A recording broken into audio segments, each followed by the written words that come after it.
tournaments, it is 10 games to 8. So that one is actually quite a bit closer, but the recency is really going to favor Snowy in this one, except for the World Championship. That is one where Luna actually took a set off of him. So the two at the Winter Championship went towards Snowy. The one right before that at World Championships went to Luna. Okay, well, we're here in game number 1 of the winners final to find out who's going to go into the grand finals. And of course, due to all that history you were just outlining, that probably explains why we're seeing Luna not on the Taros. Absolutely, and I can't remember if I mentioned this during the pre-show or not, but this is sort of one of the other characters that Luna has in the toolkit. Nice it's kind of giving me kind of Pier vibes, because Pier, a noted Taros player, Axe player, also has kind of a nasty Fate. We've seen some Fate from Pier here recently. That's kind of the same vibe I'm getting a little bit from Luna with this character set.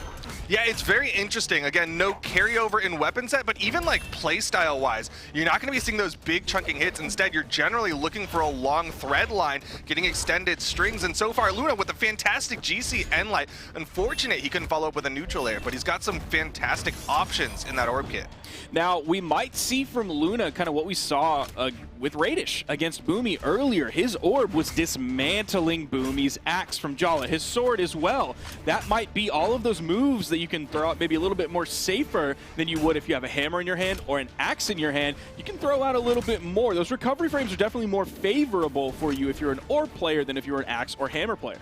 Well, right now, neither one of them have the option for either weapon. Snowy, back to that classic weapon toss meta, throwing weapons away. Luna finally picks up that orb, but he's playing the offstage, and despite the fact that he got that early stock, he's been just taking the damage, and the delayed ground pound from Snowy will give him a big lead.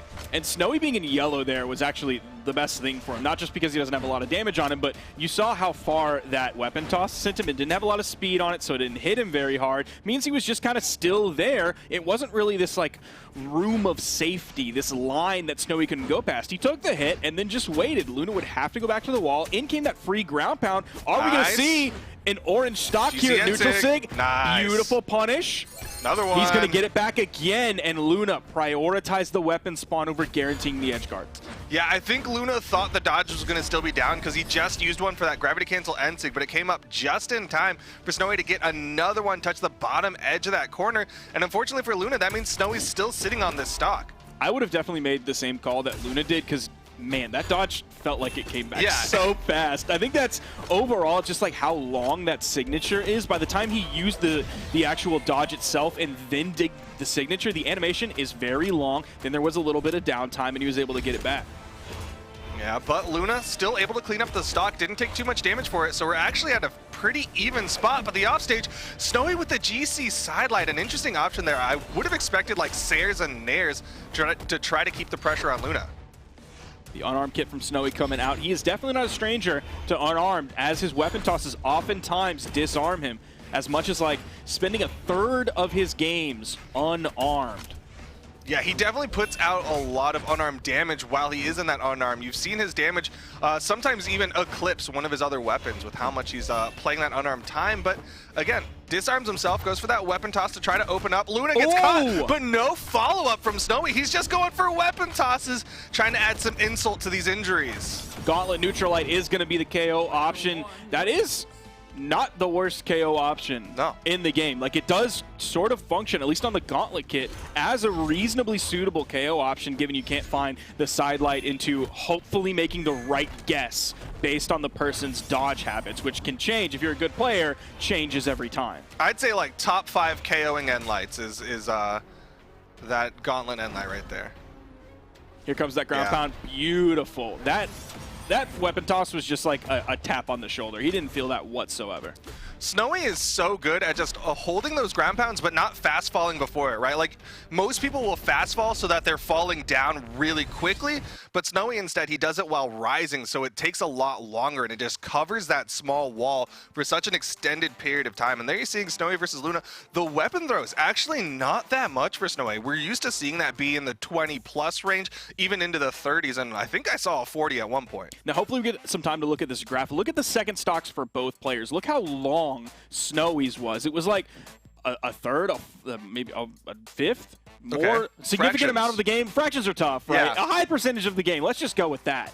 Compared to Luna's second stock, there it is right there for us. It seems like almost half of the game, if not more, was spent on Snowy's second stock. Compare that to that little skinny wedge that is Luna's. If that wedge was a wedge salad, I would be very hungry for my main course to come after. I would ask the kitchen for maybe a dessert as well. But man, the thing that stands out to me about that graph is just that long line where it's flat and nothing is happening to Snowy's stock. He's just living there, putting out the damage. Like the whole time that line is flat, you see Luna's line going up in damage. Even towards the end of the game, you see the same thing from that final stock. About half of that final stock is taking absolutely zero damage compared to Luna's very steep cliff. And here we go into game number 2. Luna's going to be sticking with the Enchantress. I'm a little surprised. I thought, you know what, it was a good thing to try out, but maybe go back to the classic. But it seems like he's playing out this Enchantress specifically against Snowy. Now, I'm always curious about how players feel when they're going into the winners finals, because like Snowy took out Phazon, right? If Snowy ends up losing this one, he goes down into the losers bracket. I would think he's reasonably confident against both Radish and Phazon. So in the case of Luna here on the other side of that, does he think, okay, I'm going to keep trying this Fate for a little while to see if it works. Worst case scenario, I lose, go down, and I'm confident in my ability to go back up. And that's when I try something new. That might be the situation. Just try to get as much information with all of the game time that he can have. Edgeguard opportunity here, all predicated off that side sig read that he got, and he's been able to maintain this corner. Doesn't get over the edge with the down air, and instead still finds the side air. Snowy's sitting on this edge. Can Luna finish the stock? No, Snowy's able to touch back down. Oh, went for the neutral sig to catch the jump in the air. The side heavy, big fist from Snowy is going to take that one out. We don't regularly see him finishing too many stocks with like just an on-stage unarmed move in basically neutral. Yeah, his unarmed KOs have generally been like that ground pound off stage, if anything, or even a D-like ground pound. Luna, though, is able to clean it up. That's that active input, putting that extra damage and force on that side light from Luna. Luna with the Orbit hand weapon spawn coming in on the left side. Gauntlet's coming out from Snowy. Found a nice three-piece there, even though he missed one hit. Punish? He ended up picking two right after that. And no punish comes out from Luna immediately. Does find the dare, but doesn't convert that into any more damage. Luna definitely behind here. Doesn't even have Snowy in the yellow yet. Even after that, does not have Snowy in the yellow. Finally, that dare. I mean, the tough thing here for Luna is he's trading with Snowy right now. Doesn't even hit the punish on the side sig slide charge. Luna needs to find more than single hits because Snowy is maintaining this lead, and he's about to take a stock off Luna if he's not careful. He's finding some of these KO options as well. Like we just saw the neutral light. Even before that, he found the side light into the recovery, which if Luna has a little bit more damage, Snowy will find a KO on that axe in hand. That neutral light might have been the KO move he needed. Didn't quite find it and got punished. Bottom side of that recovery, barely missing Luna. Trying to fight back as much as he can. Sweatbeat's coming out when he's not even on the edge. Oh, but now Luna's disarmed. Snowy saw the weapon spawn, tried to juggle, but he is still going to find the KO. Again, the unarmed side air. He's getting these very high damage unarmed KOs. That took so much time for him to find, though. Look how Luna caught up with him. I think if Luna finds like a sidelight side air here close to the edge, he's had a real chance of getting the stock away. Now he has the scythe in hand. He hasn't been using too many of these signatures. We did see the in-sig once. Back to the orb, the side air, almost sending Snowy to the blast zone. Did send him off screen. Oh man, the unarmed sidelight not really going to do much. Put him off screen, but really no threat of a KO. Luna needs to get this KO. Go to final stocks as even as you can. The down air is not going to do it. Weapon toss doesn't connect. Orb down air doesn't hit. Edgeguard situation after the dodge was burned. Okay, he still finds the neutral light. He's able to even up the stocks, but Luna's going to need to get a big string. Again, trades are just not in his favor. The scythe pressure, I just haven't been feeling so far. Like, that's sort of the most momentum we've seen so far from it. He has found like 4 or 5 hits, which is definitely a good place to start, given that they were relatively even as Luna spawns in the neutral light. That's going to be a pretty decent chunk off of this health. Luna finds 1 hit, 2 hit, still in the lead, has Snowy in the orange, went for the big play to grab the insig off the top. Snowy's in orange, Luna's in yellow. Now Luna's in orange. These two players are so close to one another in terms of damage. 1-0 up in the set currently. This is the most dramatic pause that could ever happen. We don't know. We're going to get the answer shortly on who won that one. I'm seeing a Snowy wins it out. Won. It says Snowy won it. What a dramatic finish. Wow. We might have to find the replay for that one, but it looks like Snowy was able to close it out according to that thing right behind me. Yeah, we're not going to have replays on that one. Well, not right now, but like at a later point. Yeah, maybe. You know what I mean? We'll like see. ask the players, things like that. Wow. What a way to start this one off. Yeah. Even though that was game 2. Snowy taking that one at the last second. We're going to have to use our imaginations on what happened in those final moments of that game. Question is, after that, do you think we'll see the character swap? I want it. I do want the character swap. And not even just to Teros, but just like anything else. Just try something that you think might help you find more of an answer. Because right now, I don't think the Enchantress is it. Like you said, he has these moments with the Scythe where it's like kind of working. I was liking those side sig reads. He had 2 big side sig reads, one in game 1, one in game 2, where it was a dare, he reads the dodge and hits the side sig. And I was liking those, but other than that, it wasn't really working for me. I would hope for a character pick as well. I would bank on the Teros. Yeah. I think that would just be go straight into it. The hard-hitting thing he needs. Still has consistent KO options coming off of the hammer, of course. Some cheeky signature usage, just like he was doing with the Fate. Going to be a little bit more potent on a character like Teros. I think he probably has greater pressure on the edge, especially with the hammer. You have a very solid move in most situations where your opponent will be, whether they're like right above you, right below you, right next to you. Even at a 45-degree angle, you can cover some of that with the neutral air. Obviously, the weapon toss is going to be larger than either weapon he was carrying with the Enchantress Fate coming out. Okay, that's a really interesting response, but up next, let's see some stats about that match, what few stats that we were able to garner.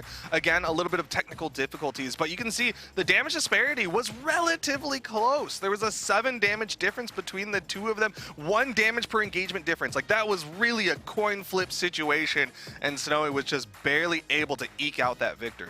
So in terms of, like, I'm looking at popular moves from these 2 characters that happened last game. Best move accuracy from Luna was that Scythe neutral light. That's sort of one of the starters, string starters, if we're looking at the Scythe kit. But the average damage per engagement based off of that, he wasn't getting too much off of it. It was kind of similar to Snowy. Damage per engagement 25 from Luna, 24 from Snowy. So pretty similar there, but overall Snowy just had a lot more pressure on Luna, even though finishing off stocks has never been Snowy's super strong suit that we can rely on. Yeah, you can even see how much damage he was able to put out with those unarmed. 225, more than he was able to put with the axe, almost as much as he was able to do with the gauntlets. But we're going to get into game number 3, and I can see behind me the glowing orb of Enchantress, so I think he's sticking with it at least for this winner's final set. We'll see what happens off of this, because that game that we just saw was closer than the previous game. So he was figuring some things out on that Enchantress Fate. His Scythe certainly was looking better. His Orb certainly was looking better. It didn't look quite enough just yet, but maybe he feels that this game, he just needed one more game to really go even and then grab the lead out from underneath Snowy, who is up 2-0 in this set. I mean, the real big thing is when you're coming in with those string weapons, right? Coming in with a Scythe, coming in with an Orb, you want those damage per engagements to be a lot higher. It's okay if you're trading, if you have a weapon that isn't a string weapon, something similar to the axe, but if you do have the string weapon, you want high damage per engagement. Or you have to do something like Phazon was doing in some of his previous sets where he didn't have those major explosive moments coming out that did 100 damage in 4 seconds, but he was spreading out 50 damage over 10 seconds without taking any damage whatsoever. So he was still getting that damage build even though it wasn't instantaneous. Yeah. Better safe than sorry, but here comes the side air making Luna sorry, and now Snowy again with the lead over Luna. Snowy marching his way into the grand finals. He's 2 stocks away. 3-0 would be a very impressive message to just kind of broadcast out there to all of the other competitors. Luna, who's had incredible play today so far, kind of getting shut down here by Snowy, that would be huge. Yeah, I mean, Luna's been looking so good today, but the fact of the matter is Snowy looking a little bit better. His playstyle just working for him as he's coming in with the unarmed again, racking up that damage, getting the 3 hit, and Luna's the one backing away, giving respect to the fact that Snowy is marching at him. Luna's still not putting out too much pressure over on the edge. He is just right on the corner. Did throw a dare. There's a nice side light, expecting maybe Snowy to come up just a little bit earlier than he did, or hoping the bait Punish that would come up to get the punish, and then Luna could find the counter punish. Now sending Snowy over to the left side. That spot dodge was not punished by Luna. He threw out a neutral light, but Snowy was way too far away from him. Yeah, he thought he had the spacing for that one. Does find the side air, but he's taken a decent bit of damage here, and he's got to be careful. Gonna stick with the orb for this one, and I kind of agree with it. The orb's been looking good, doesn't get the GCN light, but he's getting more multi-hits. He's getting string after string.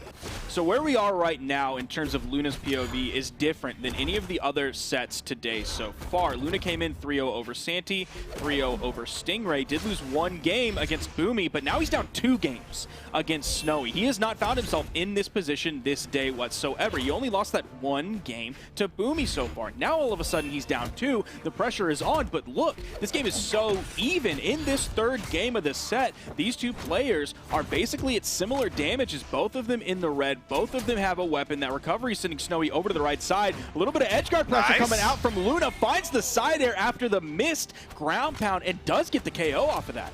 And one thing that I heard you say a bunch of times is 3 O's and then a 3-1, but with the situation right now, he can still get a 3-0. It's just you got to put reverse in front of it. That is true, and it wouldn't be a 3-1 overall. It would be a 3-2. So that would be a little bit of a crack showing in this stalwart Luna that we've seen today.